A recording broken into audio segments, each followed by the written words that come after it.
So hello my dear friend, welcome back to your own channel. तो आज की इस वीडियो में हम करने जा रहे हैं एमकॉम फर्स्ट ईयर की unit number 11 linear freight practising क्या होती है। तो सबसे पहले हम जानेंगे इसमें क्या क्या चीज़ें जो इंपॉर्टेंट है वो हम करने वाले हैं। Nature of linear shipping services कि लीनियर शिपिंग सर्विसेज होती क्या है, शिपर्स पॉइंट ऑफ व्यू क्या है लीनियर शिपिंग सर्विसेज के रिगार्डिंग, शिप ओनर का पॉइंट ऑफ व्यू क्या है, कॉन्फ्रेंस सिस्टम क्या है, और जो इम्पोर्टेंट क्वेश्चन है सिर्फ वही हम इसमें पढ़ेंगे अभी। और जो इम्पोर्टेंट क्वेश्चन है वो है प्राइसिंग प्रिंसिपल और सरचार्जेस। यानी कि ये कुछ इंपॉर्टेंट टॉपिक है जो इसमें पढ़ना बहुत ज़्यादा ज़रूरी है और एग्जाम पॉइंट ऑफ व्यू से भी बहुत ज़्यादा इम्पोर्टेंट है। तो सबसे पहले हम जान लेते हैं कि लीनियर शिपिंग सर्विसेज होती क्या है, इसका नेचर क्या है। तो nature of linear shipping services as stated earlier, linear are the ships playing a fix route और routes sailing according to a predetermined schedule which offer cargo and or passenger space at fixed rate to the users of such services. The sailing schedule in linear shipping are published in advance, giving the name of the ship, arrival and departure dates, port coverage, frequency, etc., and the freight rate are made known to shippers for facilitating business deals in terms of delivering schedules and quotation of price on CIF basis. तो इसमें हम ये जानते हैं सबसे पहले कि linear services होता क्या है। तो जब भी एक्सपोर्टर को क्या करना होता है, जो भी गुड्स है, जो कार्गो है, अगर उसको क्या करना है, एक्सपोर्ट कर रहे हैं अपने पोर्ट से डेस्टिनेशन पोर्ट तक, इंपोर्टर को वो गुड्स क्या करने हैं, थ्रू सी ट्रांसपोर्ट उसको पहुंचाने हैं इंपोर्टर तक। तो वो क्या करता है, शिप का यूज़ कर रहा है। अगर शिप का यूज़ कर रहा है तो शिप को यूज़ करने के भी दो वेज हैं, या तो हम लीनियर शिपिंग सर्विसेज का यूज़ करेंगे या हम ट्रांस शिपिंग सर्विसेज का यूज़ करेंगे। तो लीनियर शिपिंग सर्विसेज में क्या होता है, जब हम गुड्स को लीनियर शिपिंग के थ्रू क्या करते हैं, ट्रांसपोर्ट करते हैं। तो लीनियर सर्विसेज का मतलब जब शिप का एक फिक्स रूट होता है, एक फिक्स लोडिंग पॉइंट होता है, लोडिंग पोर्ट होता है, डिस्चार्जिंग पोर्ट होता है, जहाँ पे गुड्स को अनलोड किया जाता है। फिक्स टाइमिंग होते हैं, फिक्स शेड्यूल होते हैं, फिक्स रेट होते हैं। ठीक है, इसमें ये था predetermined schedule which offer cargo और passenger space at a fix rate. यानी कि फिक्स रेट पे जो सर्विसेज है वो प्रोवाइड करी जाती है हर एक शिपर को। यानी कि जो भी उस शिपिंग सर्विसेज का यूज़ कर रहा है उन सभी को सेम सर्विसेज प्रोवाइड की जाती है, सेम जो है फ्रेट रेट चार्ज किए जाते हैं। Linear ships are carried of break bulk cargo for general cargo comprises of manufacturing and semi-manufactured, processed or semi-processed goods and materials moving as packed cargo in different type of packaging, etc. Bales, cases, cartoon drums, rolls, packets, crates, bundle, etc. Nowadays, apart from the traditional packaging as mentioned above, movement of break bulk cargo in unitized form such as slingloads, pallets and container is become more common in case of linear operation. तो linear ship में कहा गया है कि जो हम linear ship का use करते हैं तो इसमें क्या किया जाता है, ब्रेक बल्क कार्गो का यूज़ किया जाता है। जब भी हमें ब्रेक बल्क कार्गो या जनरल कार्गो को क्या करना होता है, ट्रांसपोर्ट करना होता है, तब हम किसका, लीनियर शिप का यूज़ करते हैं। जब manufacture goods, semi manufacture good, process या सेमी प्रोसेस्ड गुड्स को ट्रांसपोर्ट करना होता है। यानी कि ये भी जो भी गुड्स हम क्या करते हैं, जो भी कार्गो हम ट्रांसपोर्ट करते हैं तो उनको पैक किया जाता है ताकि वो डैमेज ना हो। तो डिफरेंट डिफरेंट टाइप्स की पैकेजिंग का यूज़ किया जाता है, जैसे कि बेल्स का यूज़ हो गया, कार्टून का यूज़ हो गया, drum, rolls, packets, bundle etcetera. यानी इन सारी चीज़ों का जो है वो यूज़ किया जाता है। Different different types of packaging का यूज़ किया जाता है ताकि जो गुड्स है वो क्या ना हो, डैमेज ना हो, किसी भी तरीके की प्रॉब्लम गुड्स में ना आए। तो आज के समय में क्या होता है, जैसे पहले पैकेजिंग का यूज़ किया जाता था, तो आज के समय में भी जो पैकेजिंग है उसको क्या कर दिया गया है, अपग्रेड कर दिया गया है। तो ब्रेक बल्क कार्गो में जो है आजकल किस तरीके की पैकेजिंग का यूज़ किया जाता है, यूनिटाइज फॉर्म का यूज़ किया जाता है। जैसे कि यूनिटाइज फॉर्म क्या होता है, जब कंटेनर का बहुत ज़्यादा यूज़ आजकल किस चीज़ का चल रहा है, कंटेनर का। क्योंकि स्लिंग लोड्स, पैलेट्स का भी यूज़ किया जाता है, लेकिन जो मोस्ट यूजेबल थिंग है आज के समय में वो है कंटेनर। कंटेनर क्या है, बहुत ही ज़्यादा इंपॉर्टेंट यूज़ किया जाने वाला चीज़ें यूज़ की जाने वाली पैकिंग है जब भी हम गुड्स को ट्रांसपोर्ट करते हैं। तो इसको हम एक अच्छे से समझ लेते हैं कि लीनियर शिपिंग सर्विसेज का मतलब क्या होता है। जब भी शिपर क्या करता है, सर्विस लेता है, शिपिंग सर्विस लेता है। लीनियर शिपिंग सर्विसेज एक ऐसी शिपिंग सर्विसेज जहाँ पे फिक्स रूट होता है, फिक्स टाइमिंग होता है, फिक्स शेड्यूल होता है और फिक्स पोर्ट होते हैं। डिस्चार्जिंग पोर्ट भी फिक्स होता है, लोडिंग पोर्ट भी फिक्स होता है कि कहाँ पे किस दिन जो है गुड्स को लोड किया जाएगा और अनलोड किया जाएगा। उसके बाद आते हैं हम शिपर्स पॉइंट ऑफ व्यू पे। तो शिपर पॉइंट ऑफ व्यू क्या होता है, traders of general merchandise require shipping services of more sophisticated nature because of large variety of product being offer by them for transportation. यानी कि शिपर पॉइंट ऑफ व्यू क्या कहता है इस शिपिंग सर्विसेज से रिलेटिव, वो ये कहते हैं कि जो भी गुड्स को ट्रांसपोर्ट करते हैं, क्योंकि ब्रेक बल्क कार्गो को क्या किया जाता है, शिप किया जाता है, ट्रांसपोर्ट किया जाता है, तो different different large variety of product क्या किए जाते हैं, ऑफर किए जाते हैं ट्रांसपोर्टेशन के लिए। अगर हमारा सेम नेचर का होमोजीनियस नेचर का प्रोडक्ट है और लार्ज क्वांटिटी में है, उसको हमें ट्रांसपोर्ट करना है, ठीक है, तो हम किसका यूज़ करेंगे, ट्रैम शिपिंग का यूज़ करेंगे। लेकिन जब हमारा जो प्रोडक्ट है, जो कार्गो है, वो किसमें है, ब्रेक बल्क कार्गो है, ठीक है, और जो लार्जर वेराइटी ऑफ प्रोडक्ट, यानी कि वेराइटीज़ है प्रोडक्ट में, क्या है, वेराइटीज़ है और ब्रेक बल्क कार्गो है, तो हम लीनियर शिपिंग का यूज़ करते हैं। Such product being sustainable to fluctuate in demand due to change in fashion, design, season, technology, substitute, etc. are not amenable to carriage and store in a large quantity, and at the same time there is need to keep the transportation cost to the minimum so as to enable the trade to remain competitive। तो इसमें क्या किया जाता है कि जो भी हम गुड्स ट्रांसपोर्ट करते हैं, क्योंकि यहाँ पे डिफरेंट वैराइटीज़ के गुड्स को हम क्या करते हैं, ट्रांसपोर्ट करते हैं, तो यहाँ पे क्या होता है, जो ये गुड्स हैं इनकी डिमांड्स क्या होती है, चेंजिंग है, फ्लक्चुएट डिमांड है। ऐसा नहीं है कि आज इन प्रोडक्ट की डिमांड है तो 5 साल बाद भी इनकी डिमांड होगी या 1 साल बाद भी इनकी डिमांड होगी, नहीं। आजकल क्या होता है, डिमांड बहुत ज़्यादा जल्दी जल्दी चेंज होती है, डिमांड में चेंज आ रहा है, फैशन में, टेक्नोलॉजी में, सीज़न वाइज भी कोई चीज़ों की डिमांड होती है, सब्सिट्यूट्स भी बहुत ज़्यादा अवेलेबल है, जिसकी वजह से जो डिमांड है वो क्या है, फ्लक्चुएट करती रहती है। इसलिए हम इनको लार्जर क्वांटिटी में स्टोर नहीं कर पाते, या इसको हम लार्जर क्वांटिटी में स्टोर इसलिए नहीं करते क्योंकि डिमांड में चेंज आने की वजह से स्टोर करने का कोई बेनिफिट ही नहीं बनता।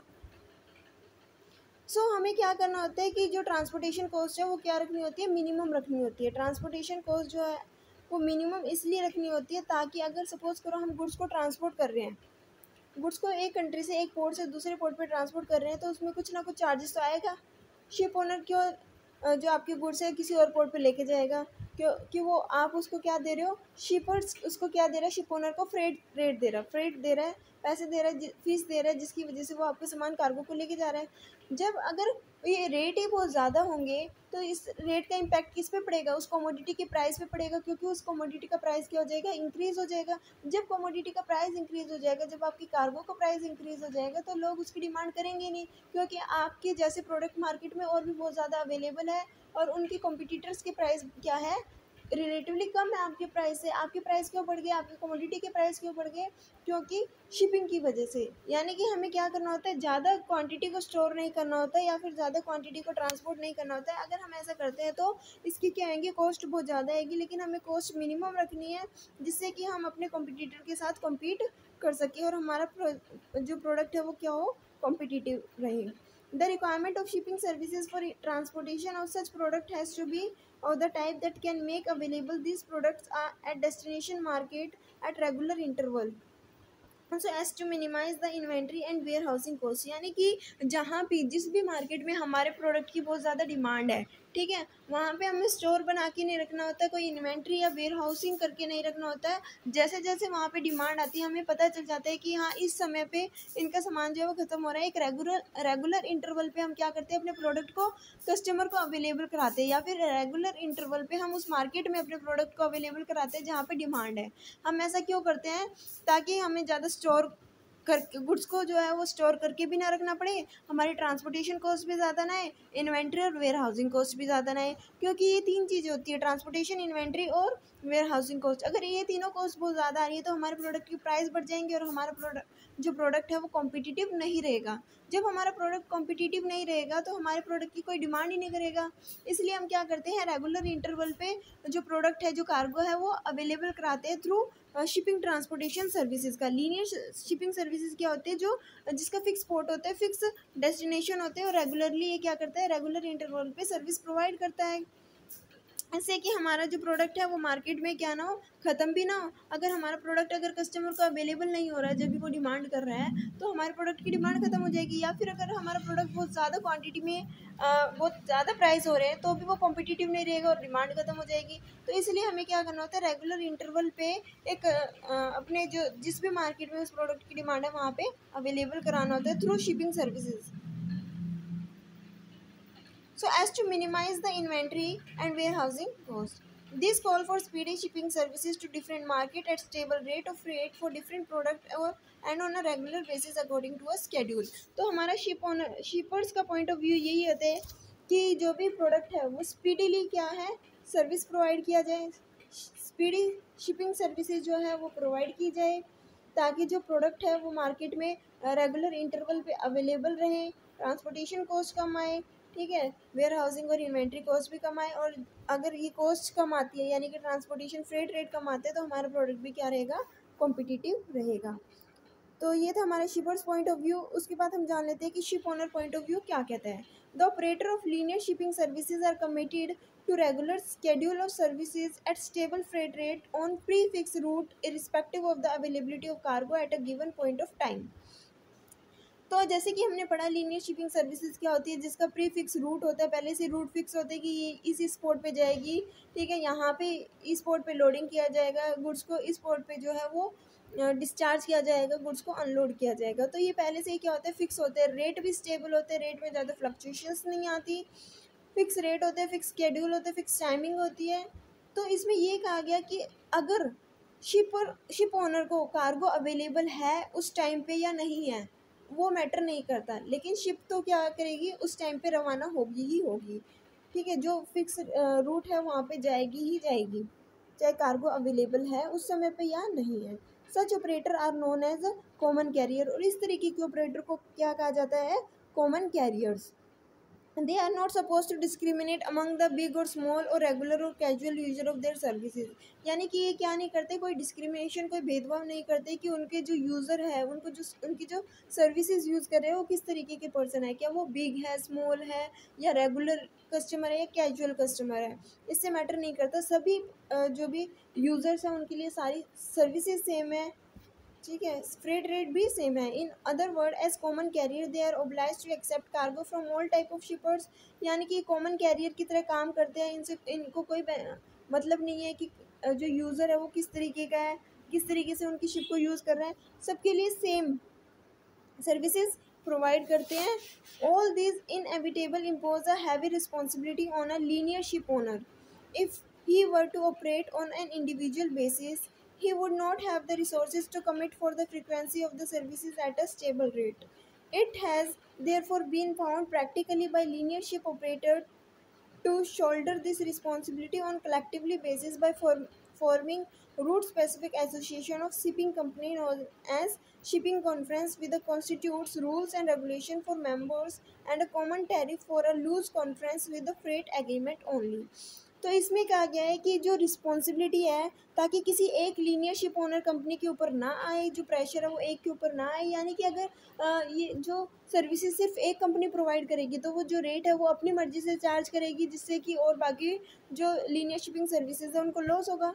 तो इससे क्या बना, एक कॉन्फ्रेंस बनाएगी, जितने भी लीनियर शिपिंग सर्विसेज है उनकी एक कॉन्फ्रेंस बनाएगी, उसमें ये मीटिंग हुई, मीटिंग में ये तय हुआ कि सभी क्या करते हैं, एक रूट फिक्स करते हैं कि किस किस रूट पे कौन सी जो सर्विसेज है वो प्रोवाइड करेंगे, कौन सी शिप कंपनी कौन से रूट पे सर्विस प्रोवाइड करेगी, और हर एक किसी का जो फ्रेट रेट है वो फिक्स होगा। चाहे आप कोई भी कंपनी की सर्विसेज को ले लो, चाहे शिपर्स किसी भी कंपनी की सर्विसेज को ले, उसको सेम फ्रेट रेट पे करना पड़ेगा और उसको सेम सर्विसेज हर एक शिपिंग कंपनी से मिलेगी, जिससे कि क्या होगा, कुछ रूल्स और रेगुलेशंस है जो क्या करेंगे, हर एक जो मेंबर है शिपिंग कॉन्फ्रेंस का उसको एक्सेप्ट करना पड़ेगा, ठीक है। इसलिए जो रिस्पॉन्सिबिलिटी है वो सभी के